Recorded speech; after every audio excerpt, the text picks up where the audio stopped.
That morning, I had no reason to leave the house, just a vague feeling that pushed me to grab my keys and drive to the old bank on Maple Street. This As is I a walked direct in, order from I the saw CEO. Victoria, You my need to handle daughter-in-law, this in her cream discreetly. suit, talking to Mr. But Peterson, this is the branch highly manager. unethical. She was holding a stack of medical papers, her voice clear and confident. She's no longer mentally competent. The doctor has confirmed it. I froze as if every sound around me vanished. Then a cold truth slammed into my chest. She was plotting to take everything my husband and I had built over 40 years. But Victoria had no idea what I did next that morning would make her pay dearly for every lie.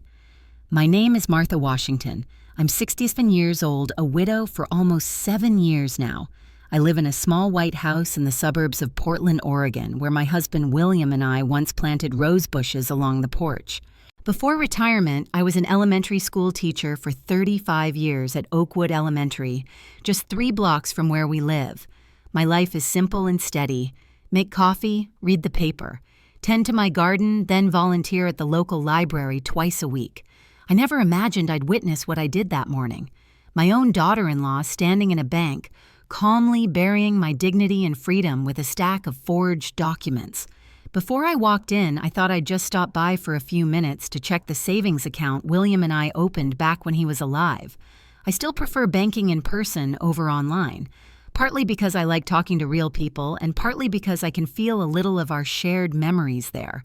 Everything seemed normal that day. Sunlight streamed through the glass, the smell of coffee wafted from the machine behind the counter, and Lisa, the receptionist, gave me her friendly smile.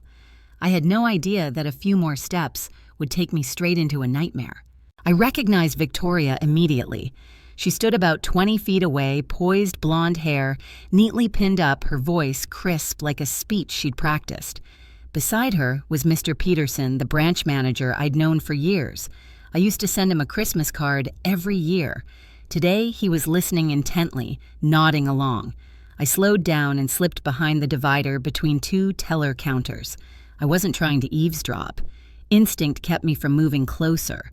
I heard Victoria continue, "We just want to make sure Mom's assets are protected. She doesn't recognize many family members anymore.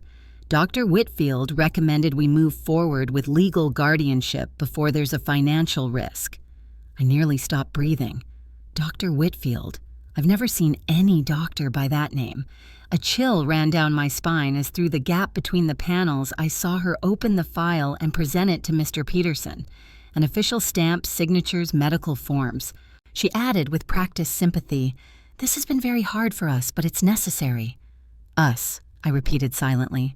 So Marcus knew about this too. My son, the one who held me when his father died, who promised I'd never be alone.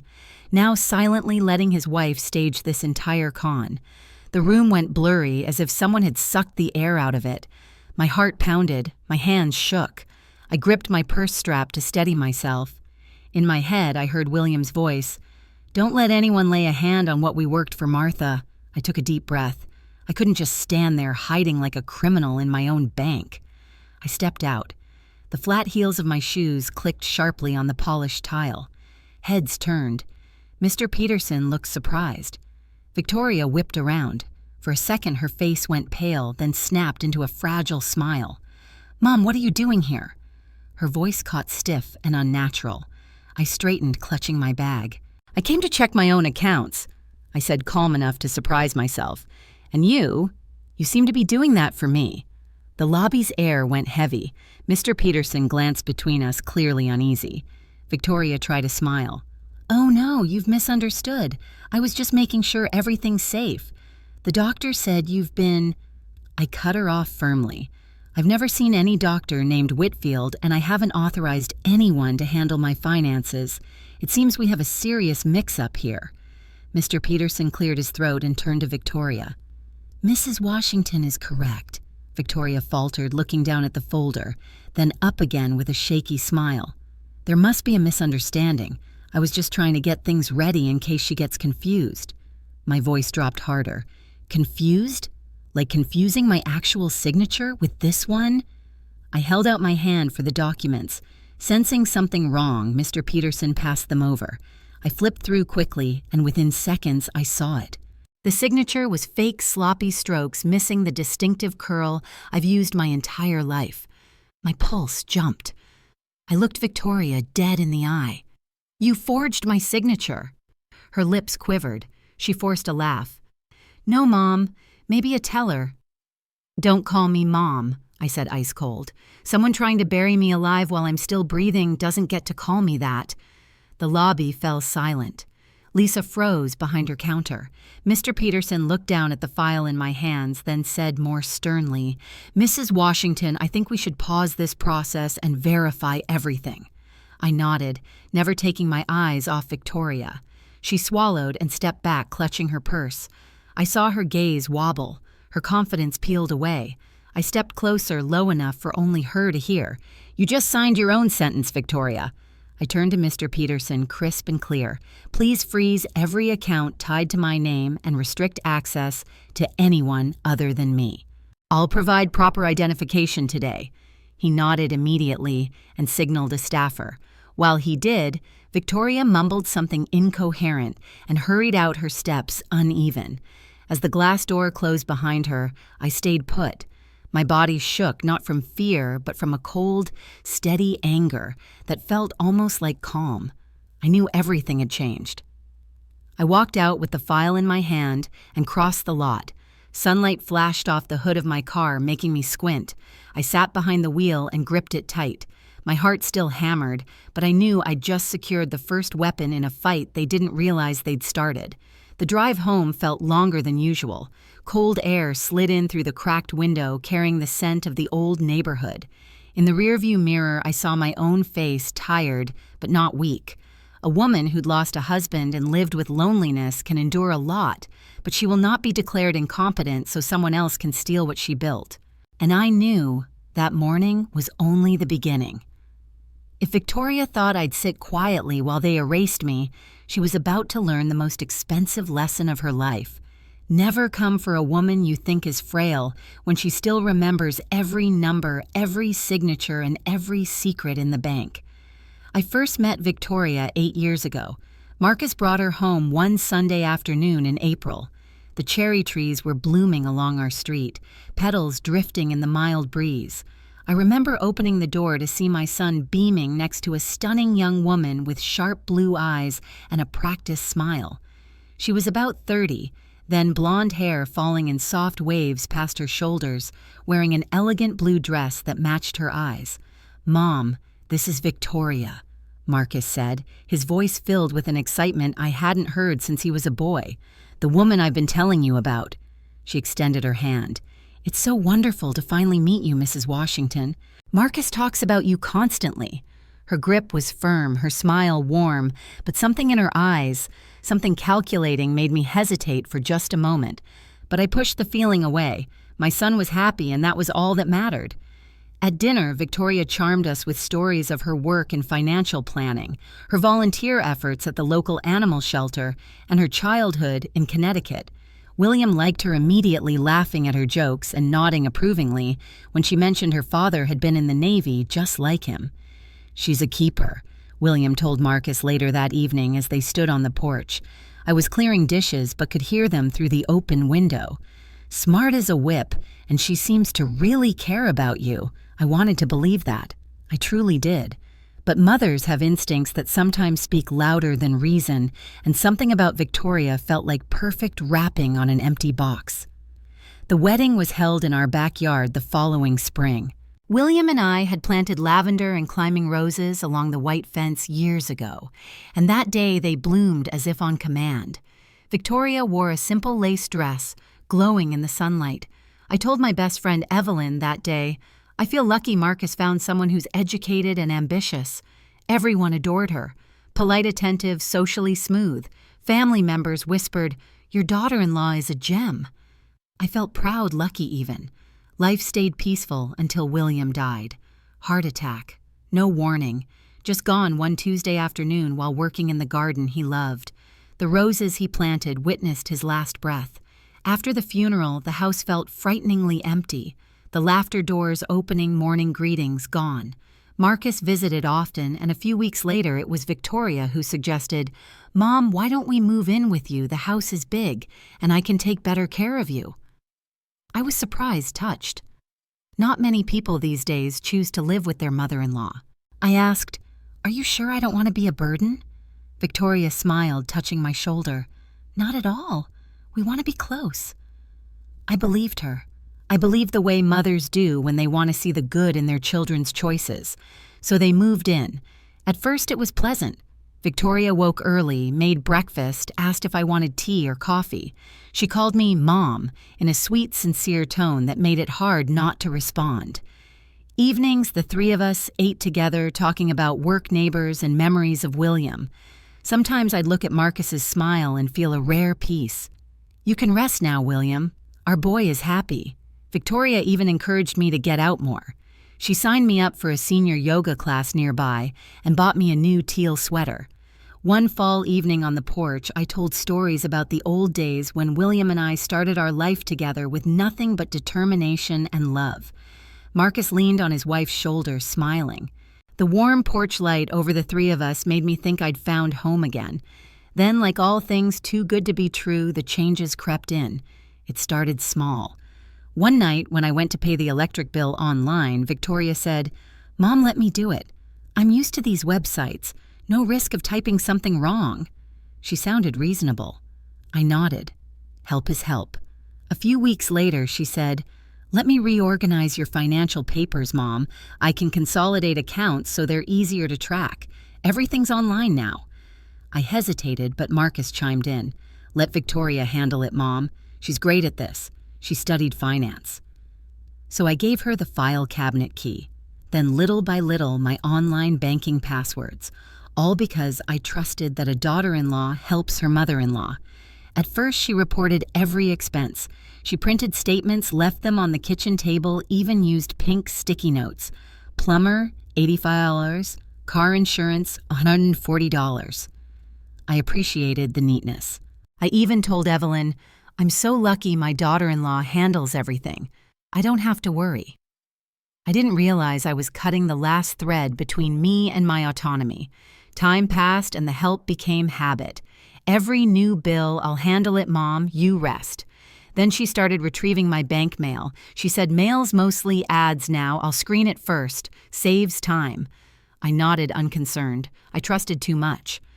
One morning, I checked the mailbox earlier than usual, empty. Victoria stood in the kitchen holding a few envelopes. She flinched when I walked in, then forced a smile. "I was going to bring these up for you." I smiled back, not suspecting a thing. Marcus got busier out early, home late.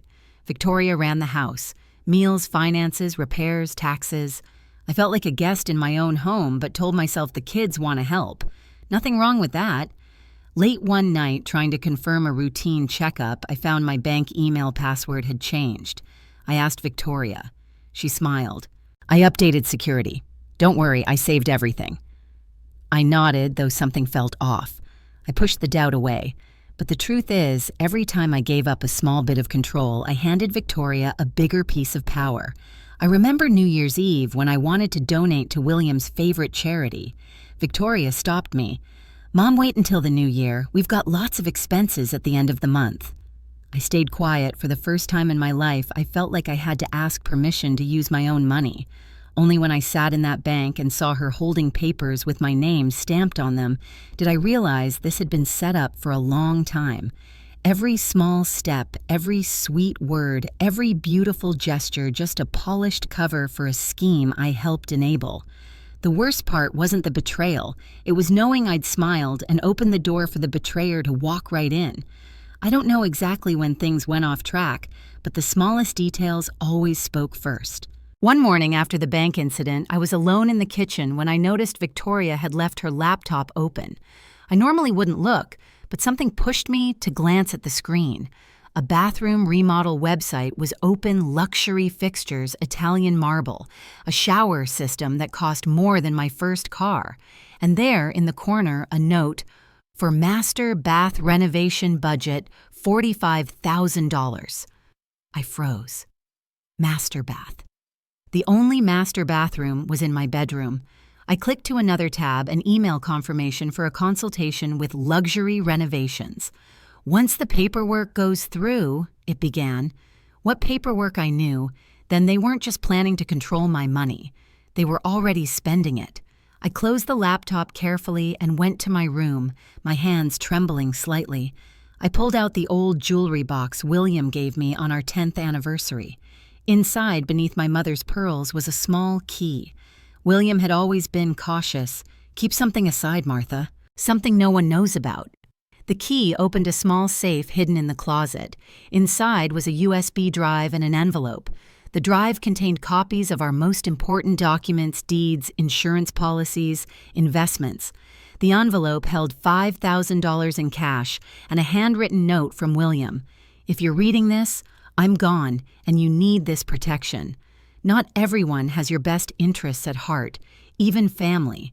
Be smart, be strong. I love you always, William. My throat tightened. Even after death, he was looking out for me. I slipped the USB drive into my pocket and returned the safe to its hiding place. William had foreseen this somehow. He knew someone might try to take advantage. That afternoon, I called Dr. Bennett, my physician for the last 15 years. His receptionist sounded surprised. Mrs. Washington, we got a message from your family to cancel your appointment last month. They said you were seeing a specialist, now a Dr. Whitfield. My blood ran cold. I've never heard of Dr. Whitfield. I never authorized any cancellation. Oh, she hesitated. The call came from your daughter-in-law. She seemed very concerned about you. I bet she did, I said quietly. Can you tell me something? Has she requested my medical records? There was a pause. Let me check. Yes, we sent a copy to Dr. Whitfield's office about 3 weeks ago. The request had your signature on it. Another forgery. The pieces were falling into place. Victoria wasn't just controlling my finances, she was creating a paper trail to declare me incompetent. I asked the receptionist to note in my file that no records should be released without me appearing in person. Then I made a new appointment. When I hung up, I felt a strange calm replacing the initial shock. I'd spent 35 years teaching children to stand up for themselves. Now it was time to follow my own lesson. I went to the bathroom and stared at my reflection. Silver hair framed a face marked by years of laughter and tears. Brown eyes that had seen war civil rights marches, the birth of my son, the death of my husband. Eyes that were now clear with purpose. They picked the wrong woman, I told my reflection. The wrong woman at the wrong time. That evening, I drove to Evelyn's house. We'd been friends since college, marched together in Selma, celebrated each other's weddings and children. She'd become a lawyer, retired now, but sharp as ever. I told her everything, the forged signatures, the fake doctor, the bank incident. Evelyn listened without interrupting her expression, growing darker with each detail. When I finished, she took my hands in hers. Martha, this isn't just unethical, it's criminal.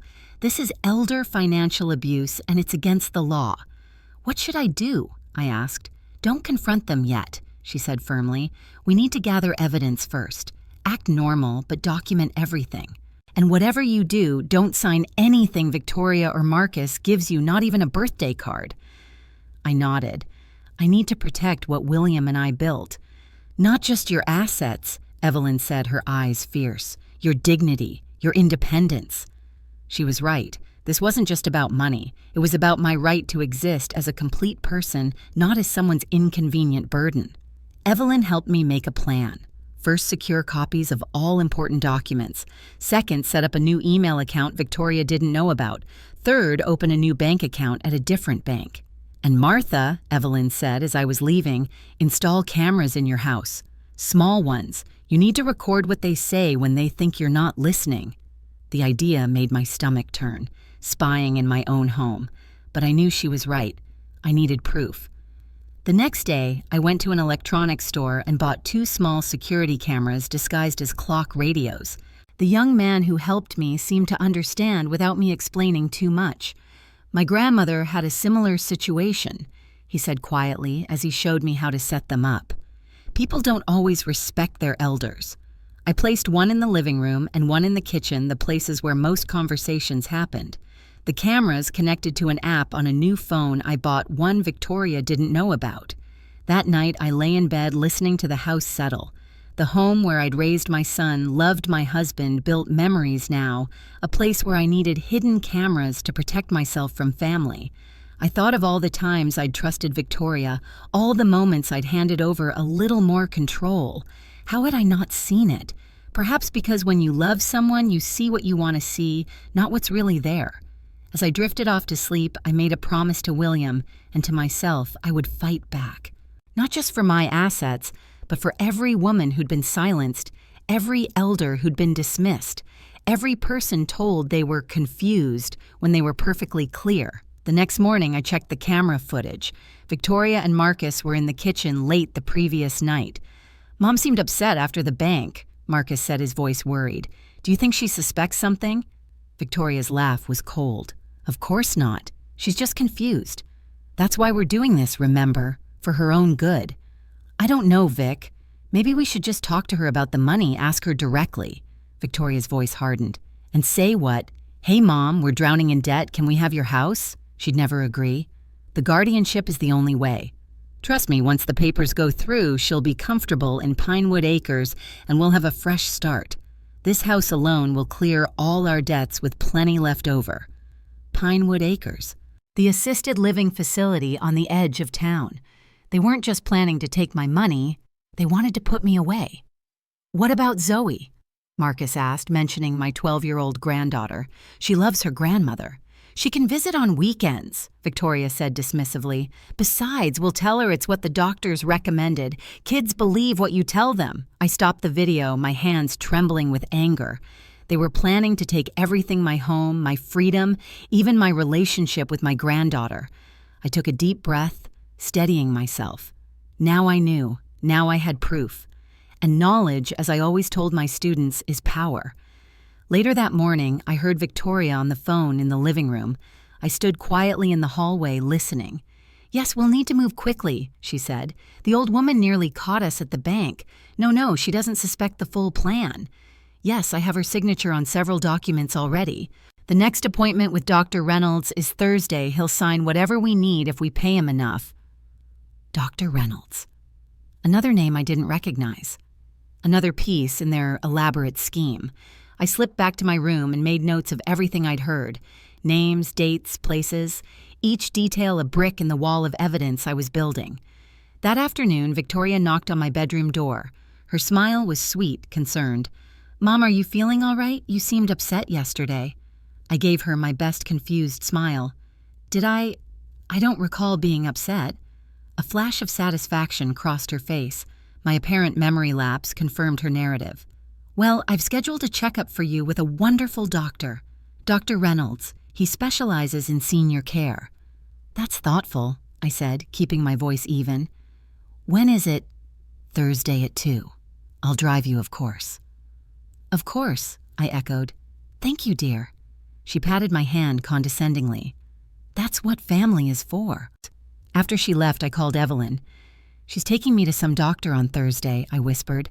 "Someone named Reynolds. I heard her say he'll sign whatever they need." "Don't go," Evelyn said firmly. "Call and cancel. Say you're not feeling well. We need more time to prepare." "No," I said, an idea forming. "I'll go, but I'll be prepared. I'll record everything." "Martha, that's risky." "I need to know exactly what they're planning," I insisted, "and I need proof this doctor is in on it." Evelyn sighed. "At least let me come with you." "No. They need to think I'm alone and vulnerable. That's when they'll reveal the most." That night, I couldn't sleep. I kept thinking about Marcus, my son, my only child. How could he do this to me? Was he just weak, manipulated by Victoria? Or did he truly believe I was incapable of managing my own life? I remembered him as a little boy, how he would crawl into my lap after William scolded him, seeking comfort. How proudly he had shown me his college acceptance letter, the tears in his eyes when he placed a rose on his father's casket. Where was that Marcus now? The one who promised his father he would always take care of me. Morning came slowly. I made coffee and sat at the kitchen table, waiting for Victoria and Marcus to come down. I heard their voices upstairs, then footsteps on the stairs. Marcus appeared first, already dressed for work. "Morning, Mom," he said, kissing the top of my head like he always did. The gesture now felt hollow. "Good morning, son," I replied, studying his face.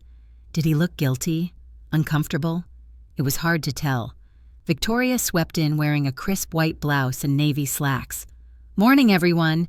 Beautiful day, isn't it?" I watched her prepare her smoothie, moving around my kitchen with ownership, as if the space already belonged to her. In her mind, perhaps it did. Marcus gulped his coffee. "I've got an early meeting. See you both tonight." And he kissed Victoria, then gave me another peck on the cheek before hurrying out. The front door closed behind him with a decisive click. Victoria sat across from me, sipping her green concoction. "So, Mom, I was thinking we could do some shopping today. You need some new nightgowns." "I don't need new nightgowns. What I need is for you to stop forging my signature. What I need is for my son to remember who raised him." Instead, I smiled. "That sounds lovely, dear." Let her think I was oblivious. Let her believe I was the confused old woman she described to the bank manager. Her underestimation would be my advantage. As Victoria drove us to the mall, I touched the small recording device in my pocket, another purchase from the electronics store. Today was about gathering intelligence, learning more about her plans while appearing compliant. "Victoria," I said as we parked, "I've been thinking about the house. It's so big for just us three." She perked up immediately. "It is, isn't it? Have you thought about downsizing?" "Sometimes," I said vaguely. "Though all those memories with William—" Victoria's voice became soothing, practiced. "I understand, Mom, but William would want you to be comfortable, not burdened with a big house to maintain." "Perhaps you're right," I conceded, watching her eyes light up with victory.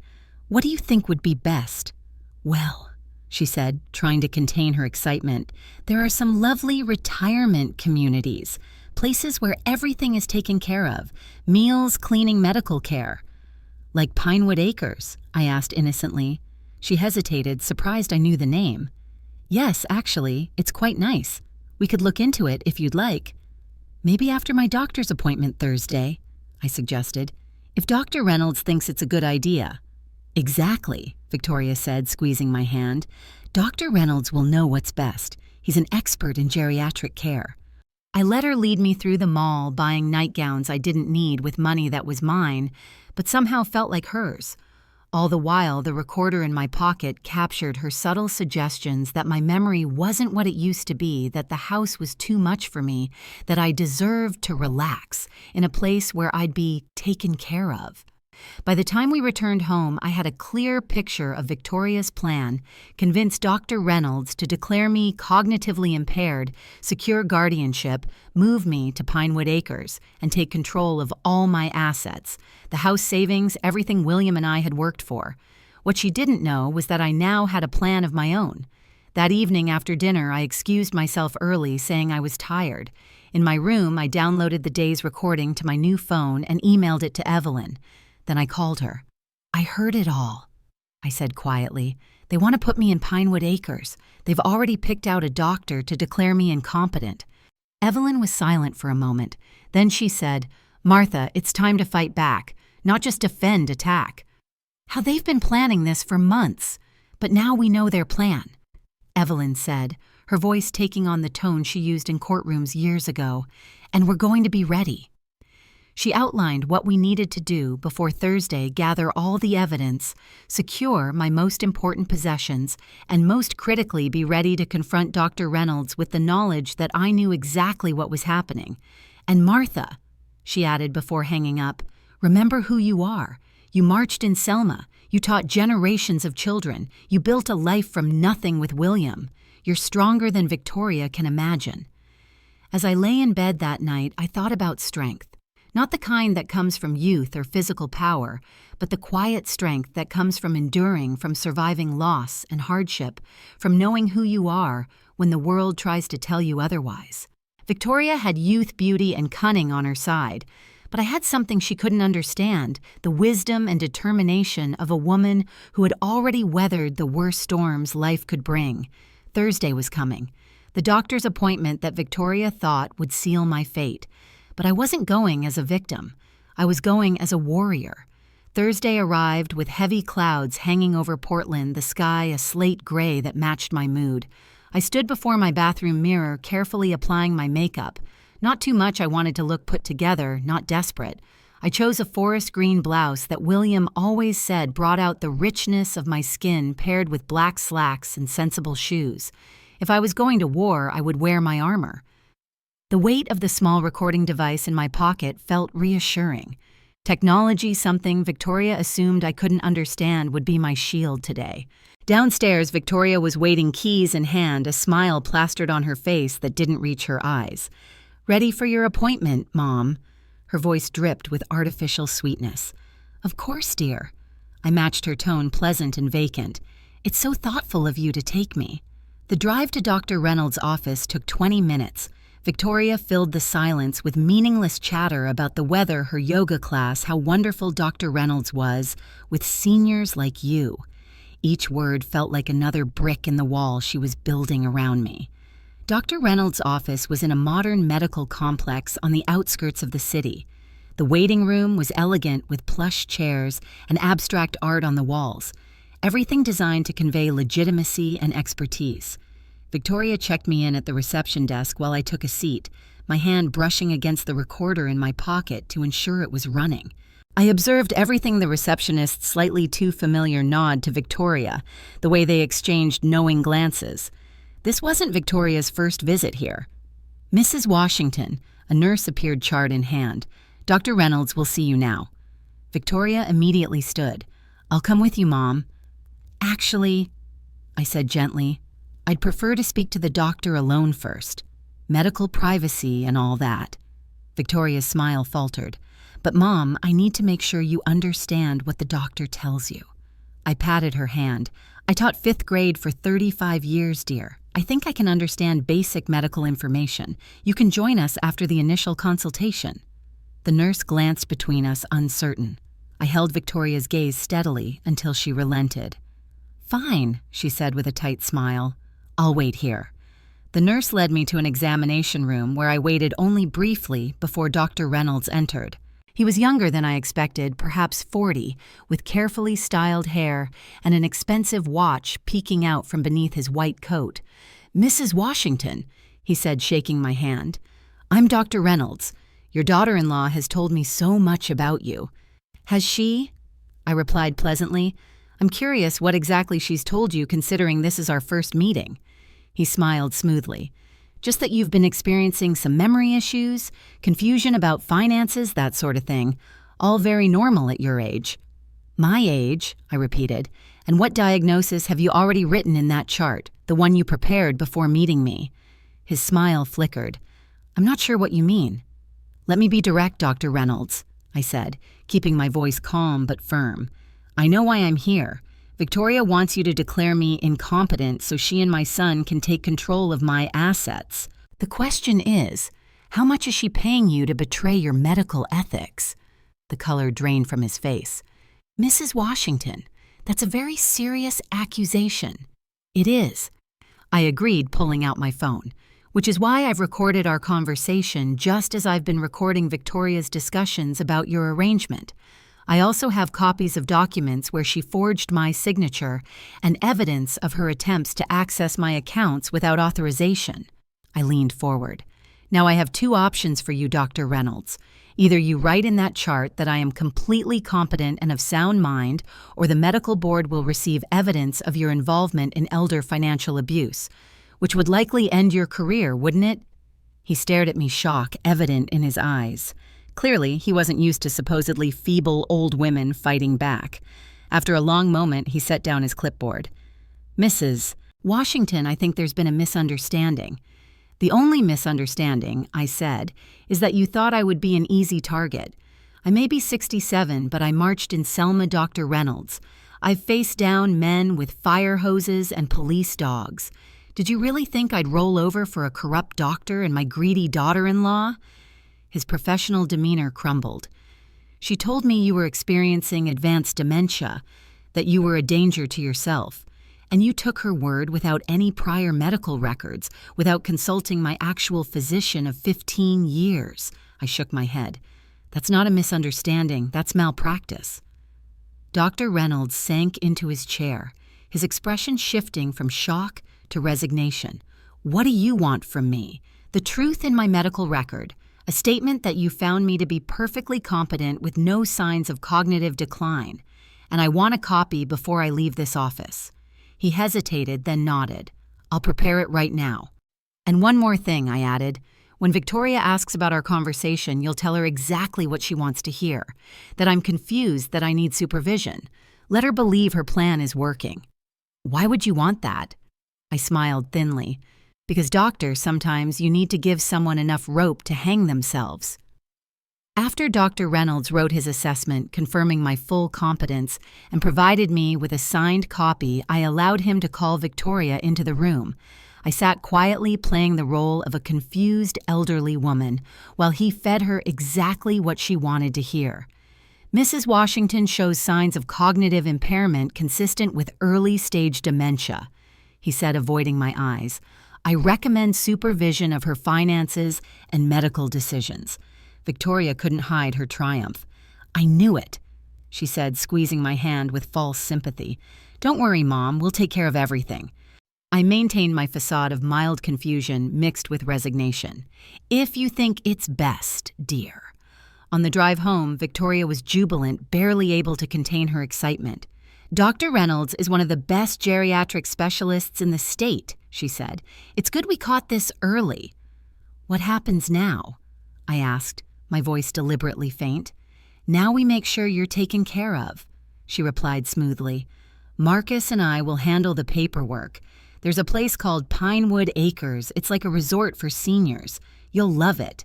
"And the house?" I asked. "We'll take care of that too," she assured me. "No more worries about maintenance or bills." "That sounds nice," I murmured, gazing out the window while my blood boiled beneath my calm exterior. That night after dinner, I waited until Victoria and Marcus went upstairs before slipping out to meet Evelyn, who was parked a block away.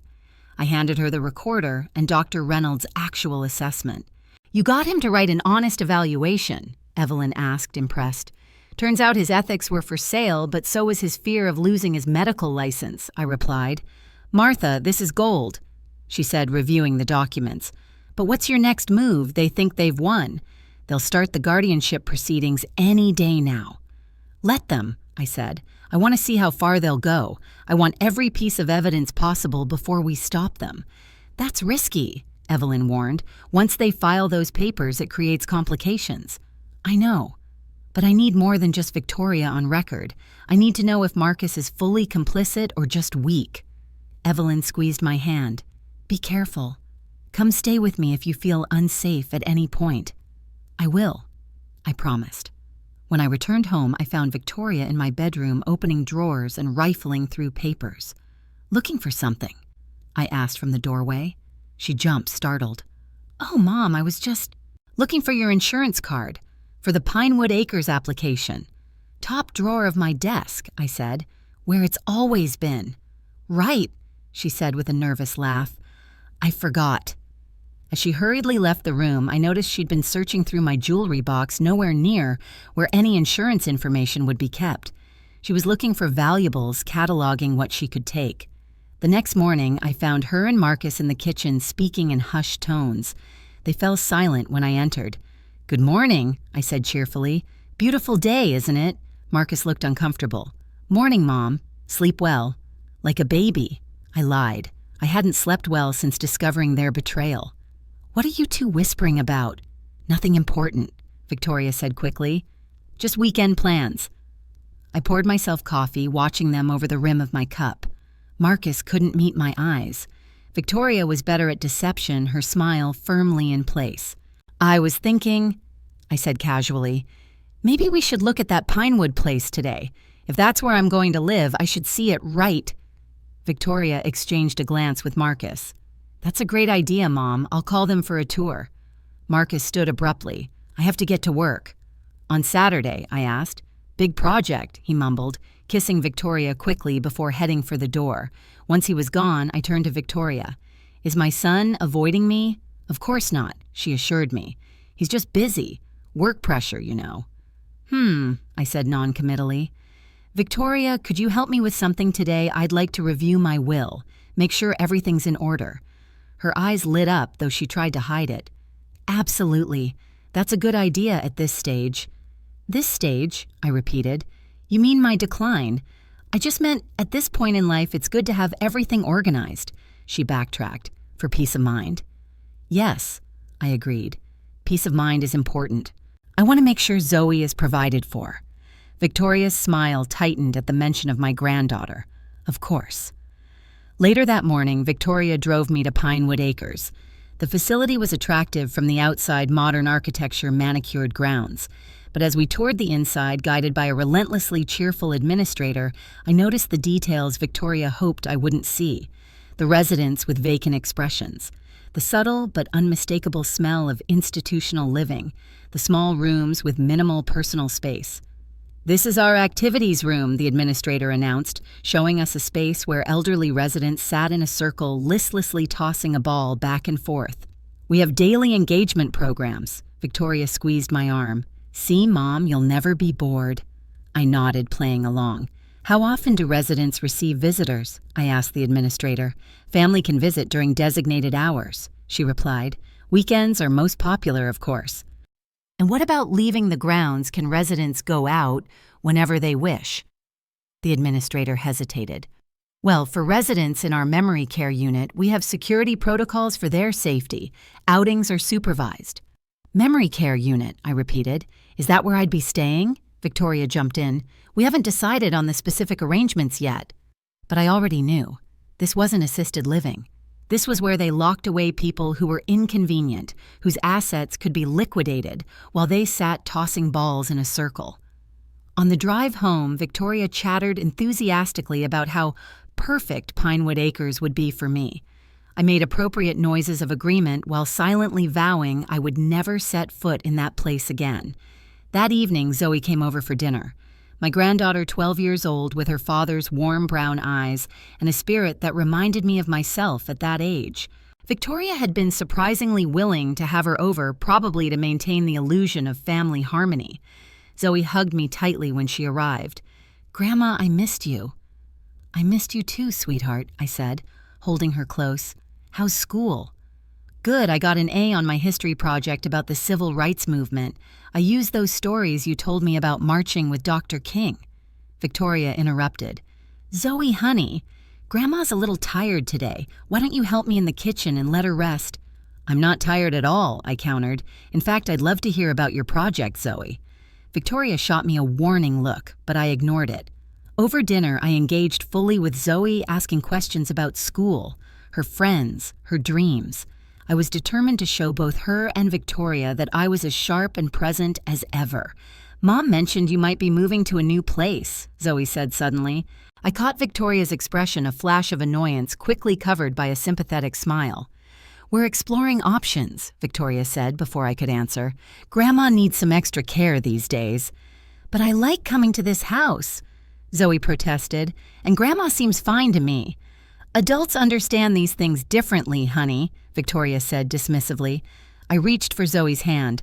"I promise you, no matter where I am, we'll always spend time together. That's the most important thing."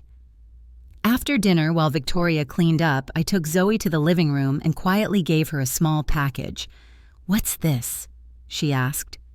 "Just a little gift," I said. "It's a journal. When I was your age, my grandmother gave me one just like it. Writing down your thoughts helps keep them clear." Zoe opened it, finding a letter tucked inside the cover. "What's this?" "Something to read later," I said. "When you're alone. It's just grandmother wisdom. And Zoe, keep the journal somewhere private. Your special thoughts deserve privacy."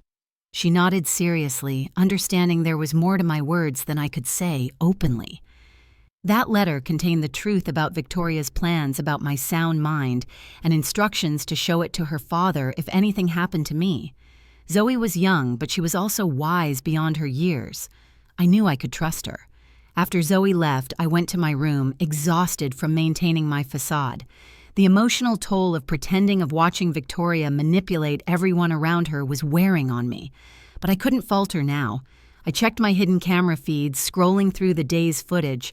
There, Victoria on the phone in the kitchen while I was upstairs. "Everything's going according to plan," she was saying. "The doctor confirmed dementia. No, Marcus doesn't suspect anything. Once the guardianship is approved, we can liquidate the assets. The old bat won't know what hit her."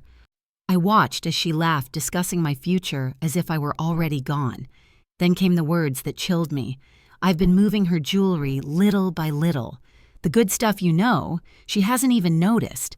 No, I'm keeping that separate from what Marcus knows about. Once she's in the home, we can empty the house." So Victoria was stealing from me and hiding it from Marcus. My son might be weak, but perhaps he wasn't entirely corrupt. The next day, Sunday, I woke early and checked the hallway security camera footage from overnight. There was Victoria at 2 a.m. sneaking into my room while I slept. She spent 15 minutes inside, then left carrying something small that glinted in the dim light. I went to my jewelry box and immediately saw what was missing: my mother's pearl necklace. A family heirloom worth little in monetary terms but priceless in sentimental value.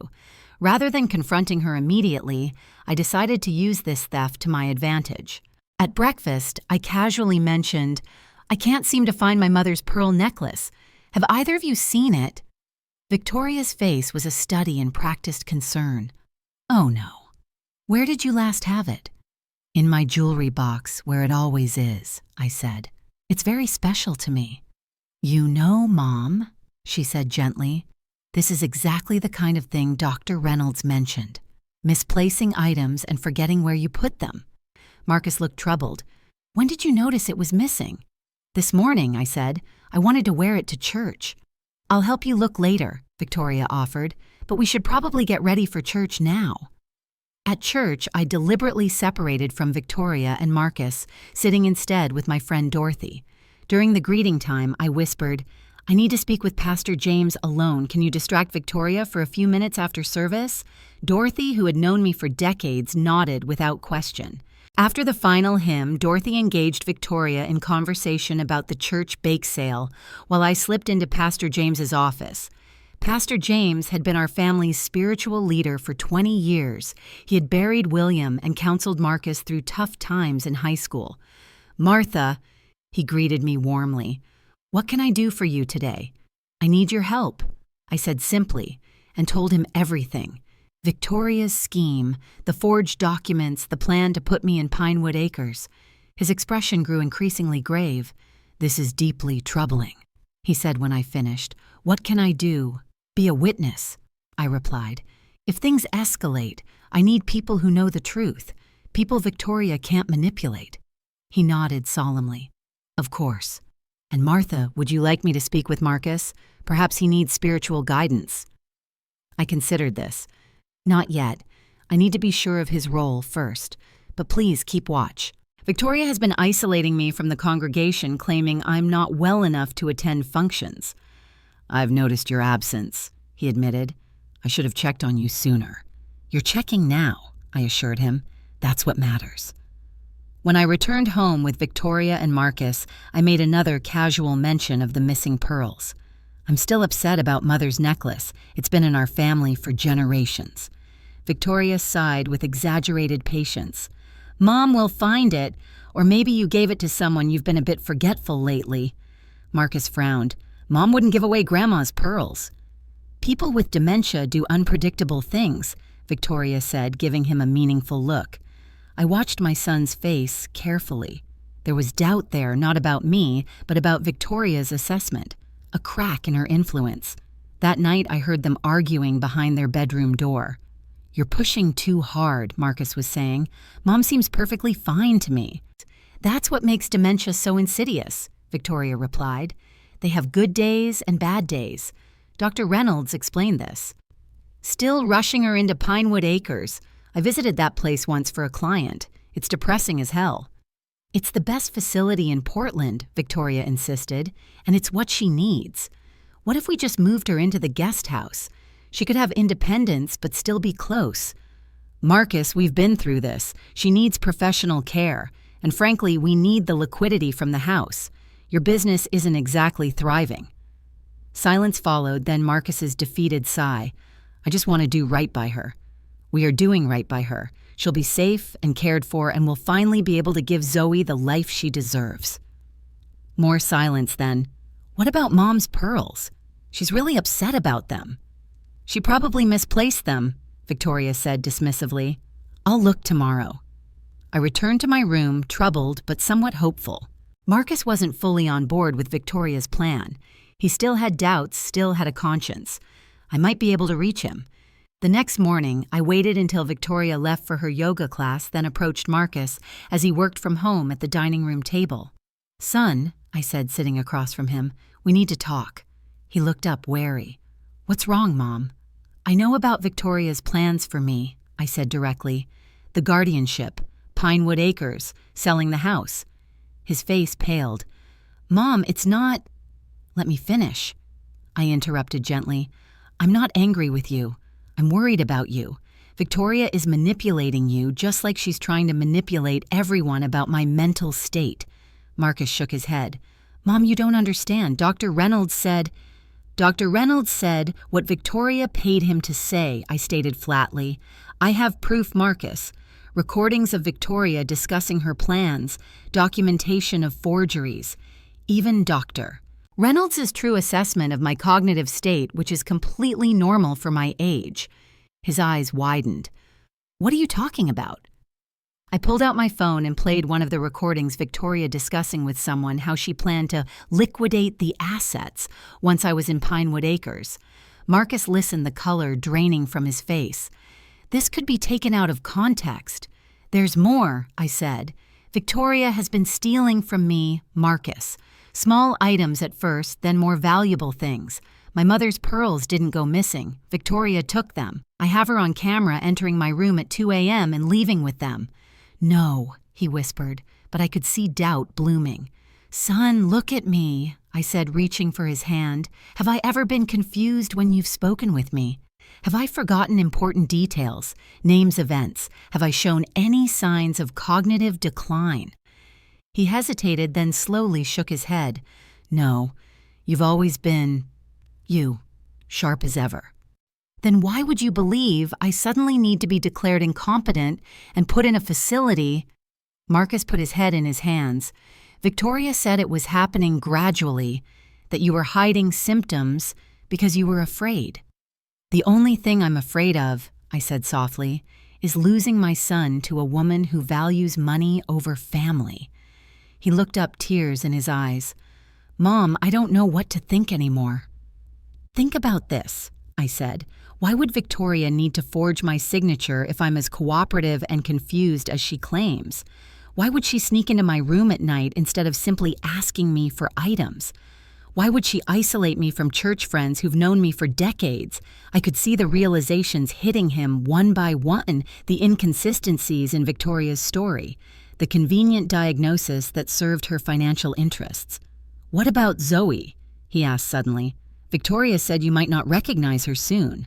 Marcus, I've never failed to recognize Zoe, not once, and I never will. His shoulders slumped. What have I done? You haven't done anything yet, I assured him, but Victoria has, and she's planning to do much worse. I need to see this camera footage, he said finally. I pulled up the security footage on my phone, Victoria sneaking into my room, emerging with the pearl necklace, hiding it in a drawer in their bedroom. Marcus watched, his expression hardening. I need to find those pearls. He stood and walked upstairs without another word. I heard drawers opening and closing, then his footsteps on the stairs again. In his hand was my mother's pearl necklace. It was in her jewelry box, he said, his voice hollow, hidden under her scarves. I took the necklace, feeling the smooth pearls between my fingers. Thank you. Marcus sat heavily, his world visibly crumbling around him. What happens now? That depends on you, I replied. Victoria has committed fraud, theft, and attempted elder abuse. I have enough evidence to press charges. Charges, he echoed, looking stricken. I don't want to, I admitted. She's still your wife and Zoe's mother, but I need to protect myself. Marcus was quiet for a long moment. Then he asked, What do you need from me? The truth, I said simply. Are you with her in this, or will you stand with me? Before he could answer, we heard the front door open. Victoria called out, "I'm home! Marcus, where are you?" She entered the dining room and froze, seeing us sitting together, the pearl necklace in my hands. Her eyes darted between us, calculating. "What's going on?" Marcus stood slowly. "You lied to me, Victoria. Mom isn't suffering from dementia." Victoria's expression shifted instantly to one of pity. "Oh, Marcus, this is exactly what Dr. Reynolds warned us about. Denial paranoia. She's convinced you she's fine, but she's not." "Stop it," he said firmly. "I found the pearls in your jewelry box. I've heard the recordings. I know what you've been planning." Victoria's facade cracked slightly, but she recovered quickly. "What recordings, Marcus?" She's confused. "Making things up." "I'm not confused," I said, standing to face her. "And I have proof of everything. The forged signatures, the fake medical evaluation, your conversations about liquidating assets once I'm locked away." Victoria's eyes narrowed, her mask of concern replaced by cold calculation. "You've been spying on me." "I've been protecting myself," I corrected. She turned to Marcus, switching tactics. "Are you really going to believe your senile mother over your wife after everything I've done for this family?" Marcus shook his head slowly.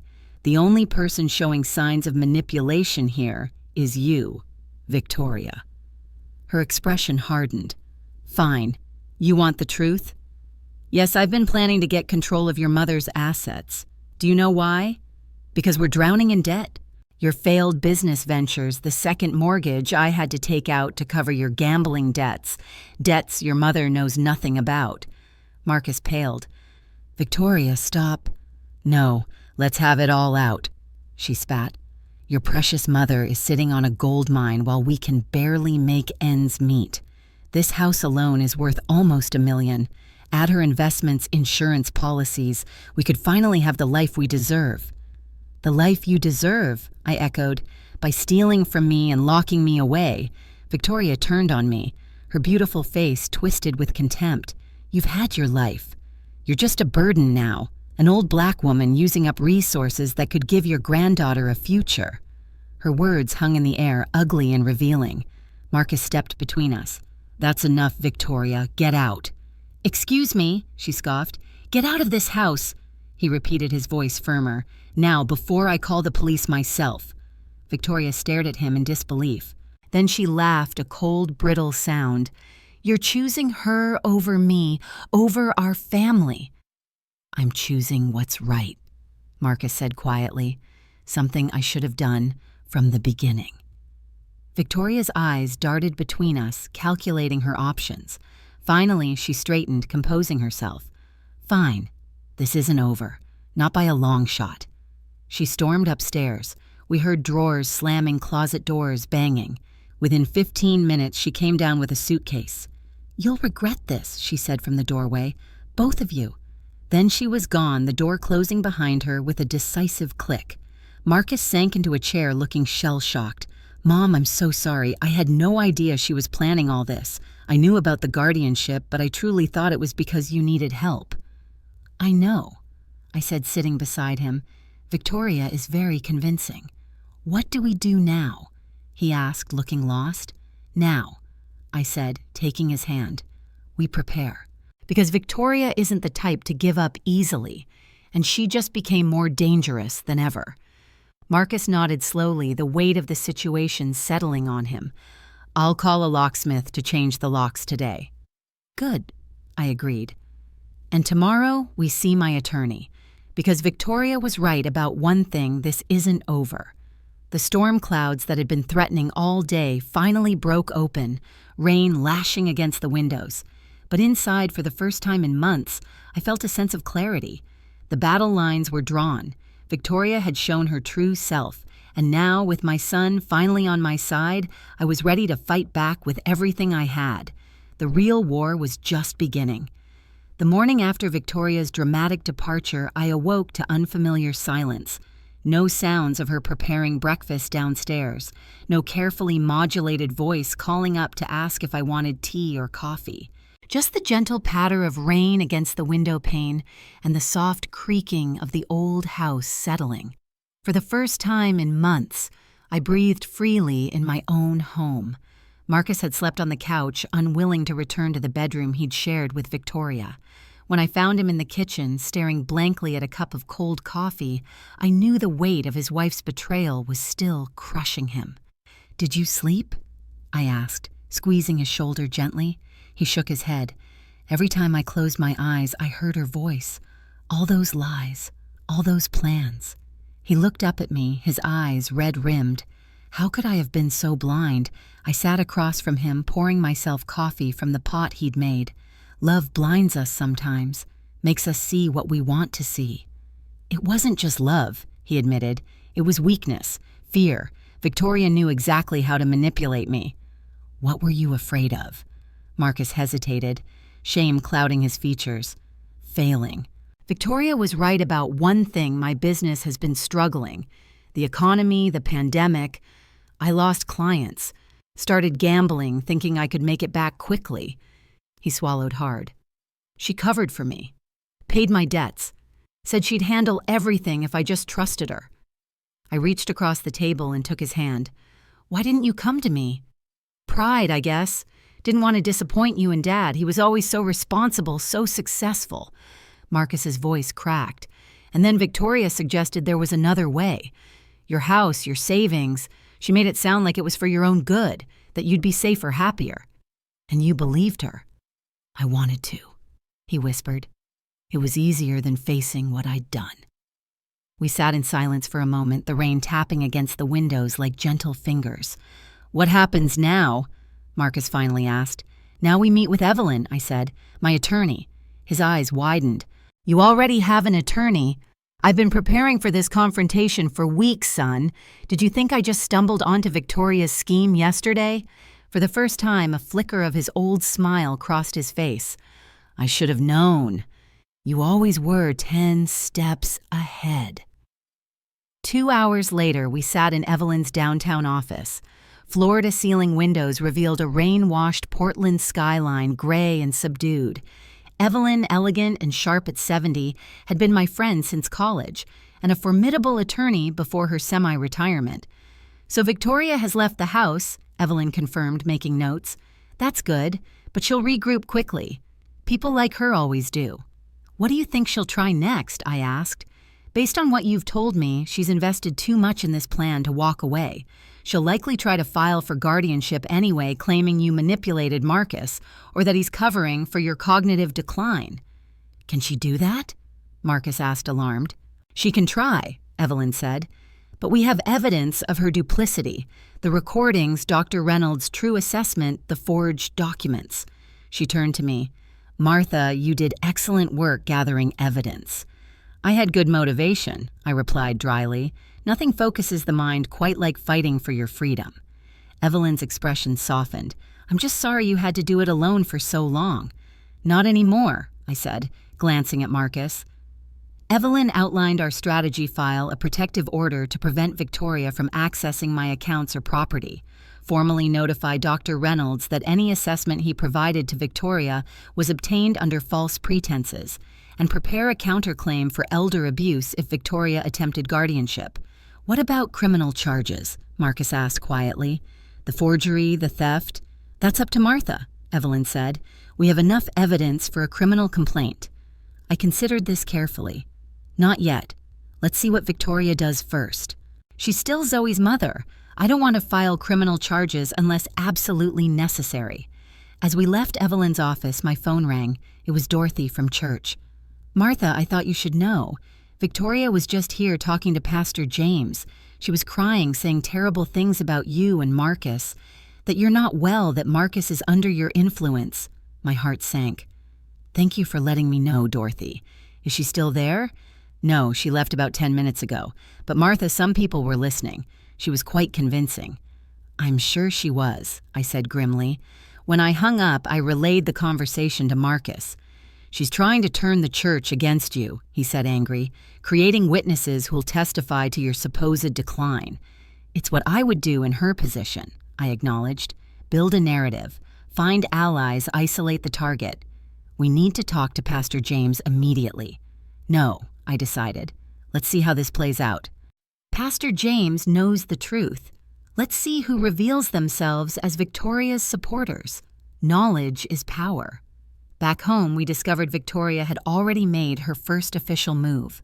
A thick envelope waited on the porch legal papers from her attorney, requesting an emergency guardianship hearing, claiming I was a danger to myself, and that Marcus was enabling my decline out of guilt and manipulation. That was fast, Marcus muttered as we read through the documents. She's been planning this for months, Meest, I reminded him. She just accelerated the timeline. The hearing was scheduled for the following week, unusually quick, suggesting Victoria had connections at the courthouse. We immediately called Evelyn, who promised to file our response first thing in the morning. In the meantime, she advised, gather any additional evidence you can, and Martha, line up character witnesses, people who can testify to your competence and Victoria's deception. That evening, as I sat in the living room making a list of potential witnesses, the doorbell rang. Marcus answered it, then called me. "Mom, it's for you." I walked to the door to find Zoe standing there, backpack over her shoulder, her young face set in determination. "Grandma, can I stay with you tonight?" I glanced past her to see her friend's mother waiting in a car at the curb. "Does your mother know you're here?" "No," Zoe admitted. "But I had to come. Mom's saying scary things about you and Dad. She said you're sick and that Dad is being cruel to her." I ushered her inside, waving thanks to the driver. Once we were settled in the kitchen with hot chocolate, Zoe pulled out her phone.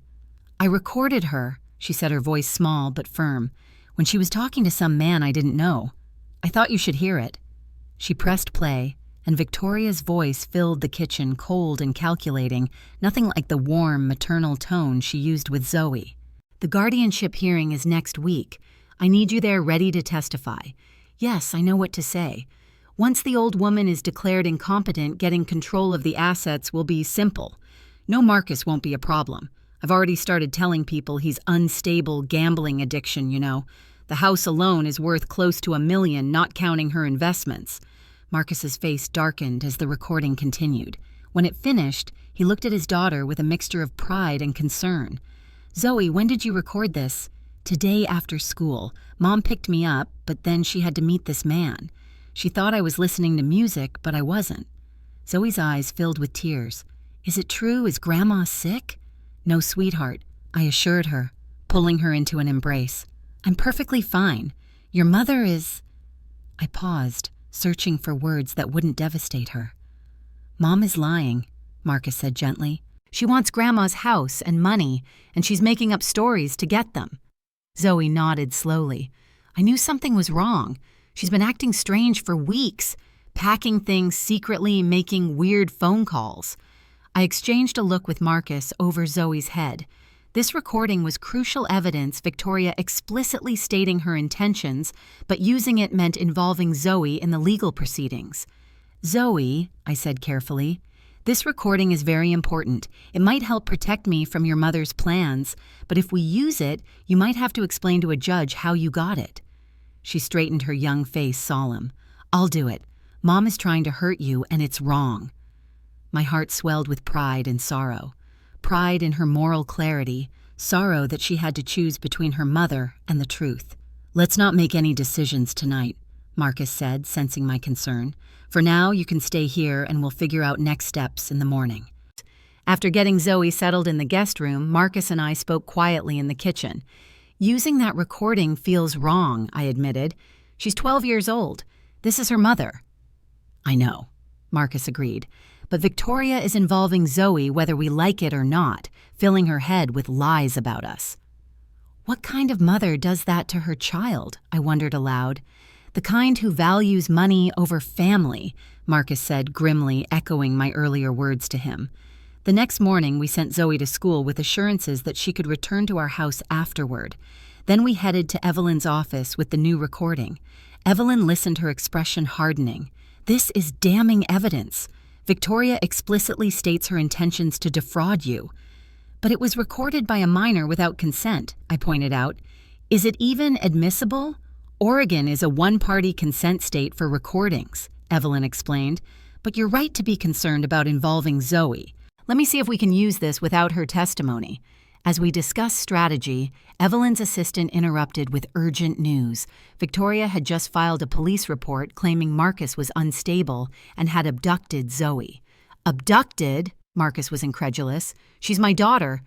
Do you have formal custody arrangements? Evelyn asked sharply. No, we've always just figured it out. Evelyn immediately picked up the phone, calling a colleague in family law. After a brief conversation, she turned to us. Here's what we're going to do. Marcus, you need to file for emergency custody immediately.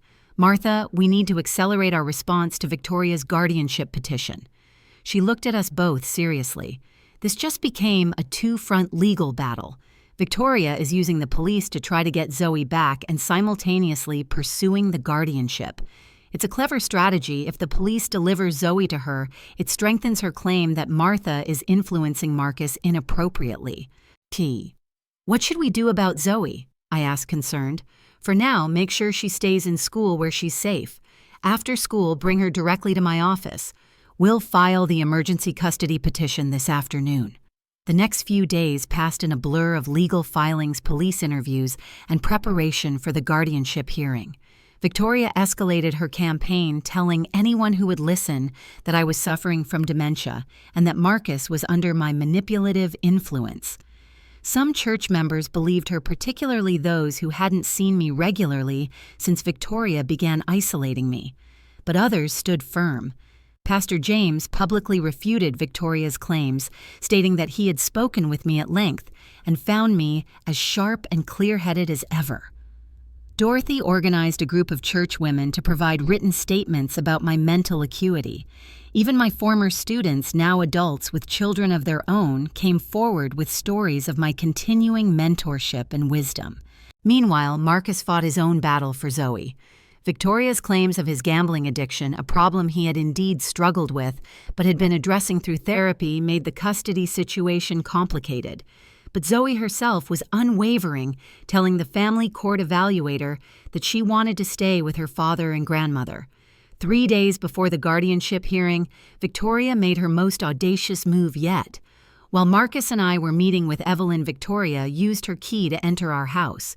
When we returned, we found chaos drawers emptied, papers scattered, my bedroom ransacked. What was she looking for? Marcus wondered, helping me restore order. The evidence, most likely, I said, checking my hiding places, but I kept nothing important here. As we cleaned up, Marcus discovered something disturbing. Victoria had planted empty liquor bottles in my bedroom closet and medicine cabinet. She's setting you up, he realized, trying to make it look like you're abusing alcohol and medication. I nodded grimly. Take pictures of everything before we dispose of it, and call the locksmith again. We need better security. That night, as we finished securing the house, Zoe found something tucked inside a book on my shelf, a small voice recorder. She was bugging the house, Marcus said, examining the device. No, I corrected, looking closer. This isn't recording, it's set to play.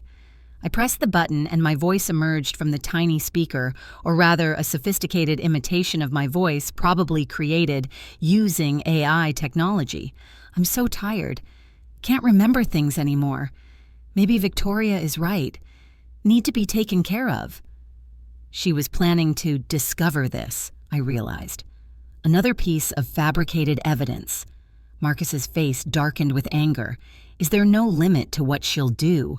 Apparently not, I replied carefully, placing the device in an evidence bag. Which means we need to be prepared for anything at the hearing.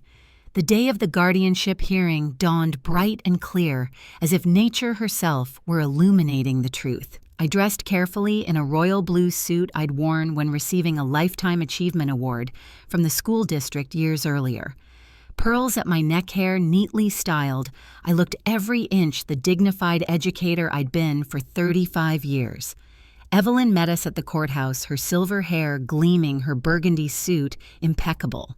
Remember, she instructed as we waited outside the courtroom, Victoria will try to provoke an emotional reaction. Stay calm, speak clearly, and let the evidence speak for itself. When we entered, Victoria was already seated with her attorney, a slick-looking man in an expensive suit.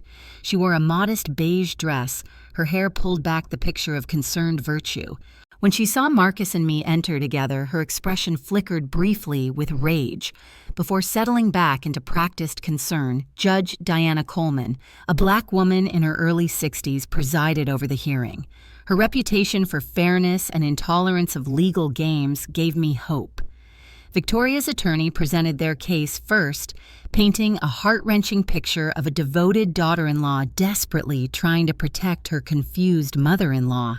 Victoria took the stand, tears glistening as she described my supposed decline. She would forget conversations we'd just had, Victoria claimed. She'd misplace valuable items and accuse me of taking them. Sometimes she wouldn't recognize family members in photographs. Her attorney presented statements from a few church members who noted they hadn't seen me at functions recently and that I had seemed distant when they did see me. He submitted Dr. Reynolds' initial assessment claiming cognitive decline. When it was our turn, Evelyn was magnificent. She systematically dismantled Victoria's claims, presenting my actual medical records, showing perfect health. Dr. Reynolds' true assessment, admitting he'd been pressured to provide a false diagnosis, and the mountain of evidence we'd gathered. "Your Honor," Evelyn said, "this is not a case about mental decline. This is a calculated attempt at elder financial abuse." She played selected recordings of Victoria discussing her plans, presented the forged documents, and called witnesses who testified to my continued mental sharpness. When I took the stand, I spoke clearly and directly, looking Judge Coleman in the eye. "I taught children to think critically for 35 years, I said. I marched for civil rights, buried a husband, raised a son. I know who I am and what I'm capable of."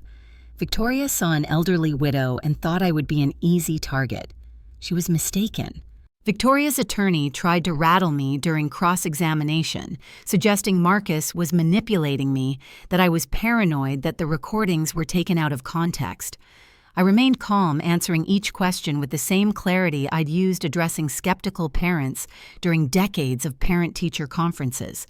Finally, Evelyn called our surprise witness, Dr. Reynolds himself. He entered nervously, avoiding Victoria's glare. "Dr. Reynolds," Evelyn began, "could you explain to the court how you came to provide an assessment of Mrs. Washington's cognitive state?" He cleared his throat. "Mrs. Victoria Washington contacted me, claiming her mother-in-law was showing signs of dementia. She offered to pay a substantial consulting fee if I would evaluate Mrs. Martha Washington quickly and discreetly." "And did you evaluate Mrs. Martha Washington?" "Yes, on March 15th. "And what was your finding?" Dr. Reynolds glanced at Victoria, then back to Evelyn. "I found Mrs. Martha Washington to be completely cognitively intact. There was no evidence of dementia or any other cognitive impairment. Yet you provided Victoria Washington with documentation suggesting otherwise. Why?" His shoulders slumped. "She threatened to ruin my practice if I didn't. She said she had connections who could report me for misconduct plant evidence. I gave in. I'm deeply ashamed." Victoria jumped to her feet. "He's lying. They got to him." "Sit down, Mrs. Washington," Judge Coleman ordered sharply. "You'll have your chance to respond." But when Victoria's turn came to rebut our evidence, her composure cracked. Faced with the recordings, the testimony, the forged documents, she resorted to increasingly desperate accusations claiming I had manipulated everyone, that I was putting on an act for the court. "Just look at her," Victoria finally snapped, pointing at me. "She's an old woman. She should be grateful someone wants to take care of her instead of fighting to control money. She'll never live to spend, anyway." A hush fell over the courtroom.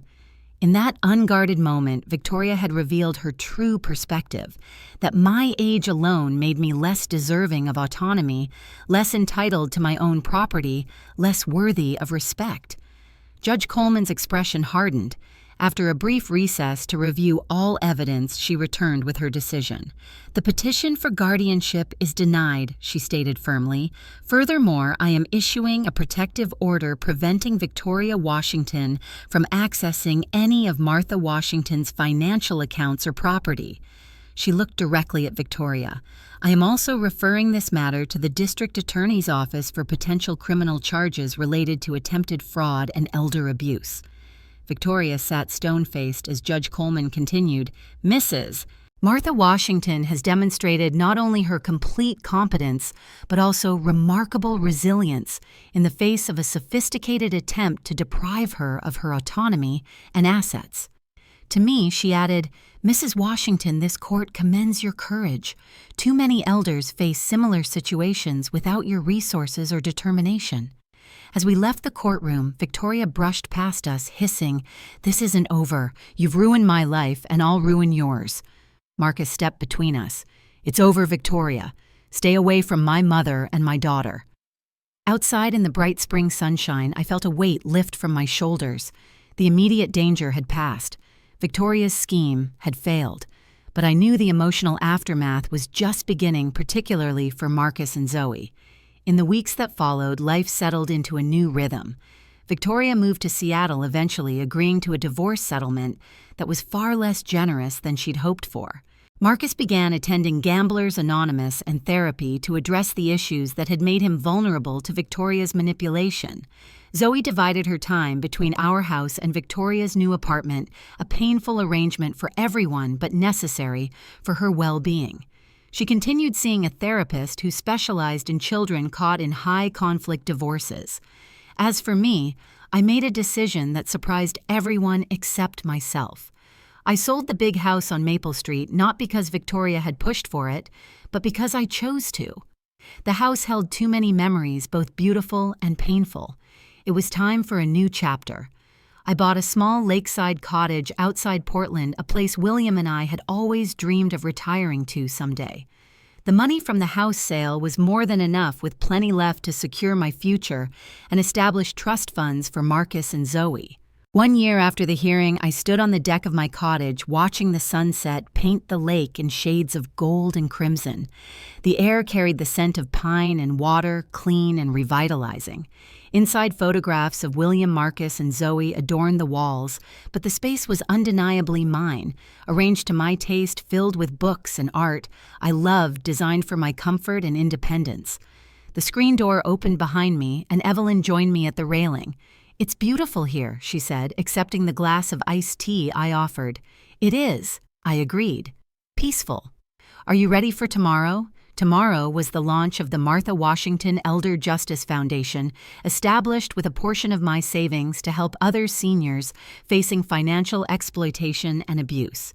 "I think so," I said. "The speech is prepared. The venue is set. 27 seniors have already signed up for our first advocacy training." Evelyn smiled. "From victim to advocate in 1 year. You never cease to amaze me, Martha." "Not victim," I corrected. "Survivor. There's a difference." The next morning, I stood on the small stage at the Portland Community Center, looking out at the audience of seniors, social workers, and advocates. Many were women my age or older, some using canes or walkers, all listening intently as I shared my story. "People assume age brings weakness," I told them. "They see gray hair and wrinkles and think we're easy targets. They're wrong. Age brings wisdom, resilience, and a lifetime of experience navigating difficult situations. We've weathered storms they can't imagine." I paused, looking at the faces before me, faces marked by years of joy, sorrow, struggle, and triumph. The Martha Washington Elder Justice Foundation isn't just about legal support, though. We'll provide that. It's about changing the narrative. It's about teaching seniors to recognize predatory behavior, to gather evidence to fight back. It's about showing the world that our voices matter, our autonomy matters, our dignity matters. In the front row, Zoe sat beside Marcus, her young face shining with pride. At 13, she understood more about justice and courage than many adults ever would. "My granddaughter calls me her hero," I continued, "but the truth is, each of you can be a hero to someone by standing your ground, by refusing to be silenced, by using your voice to protect yourself and others." After the speech, as people gathered around tables with coffee and pastries discussing their own experiences and challenges, Zoe approached me. "Grandma, that was amazing," she said, hugging me tightly. "All those people are going to learn to be strong like you." I smoothed her hair, looking into eyes so like my own. "The strength was always there, Zoe. I just had to remember it." Later, as the sun set on that milestone day, I sat alone on my cottage deck, a journal open on my lap. I had started writing my story in full, not just for myself, but for other women who might find themselves in similar situations. The working title was simple, Finding My Voice. As I wrote the final lines of the first chapter, I reflected on the journey that had brought me here. The betrayal had been painful, the fight exhausting. But in that crucible, I had rediscovered parts of myself. I'd forgotten my resilience, my determination, my unwillingness to be pushed aside. Victoria had seen only an old woman a means to financial gain. She had never understood that age doesn't diminish us, it distills us to our essence. Every line on my face, every silver strand in my hair, represented wisdom earned through experience, strength forged through adversity. The lake waters lapped gently at the shore as twilight deepened. Stars appeared one by one in the darkening sky. I closed my journal and sat in peaceful contemplation. Victoria had tried to take my voice, my autonomy, my dignity. Instead, she had inadvertently pushed me to reclaim them more fully than ever before. And now, through the foundation and my writing, I would help others find their voices too. The breeze carried the scent of roses from the small garden I'd planted, a reminder of William, of our life together, of the strength he always saw in me. I smiled, certain he would approve of this new chapter. I was Martha Washington, teacher, widow, mother, grandmother, survivor, advocate. And my voice had never been stronger.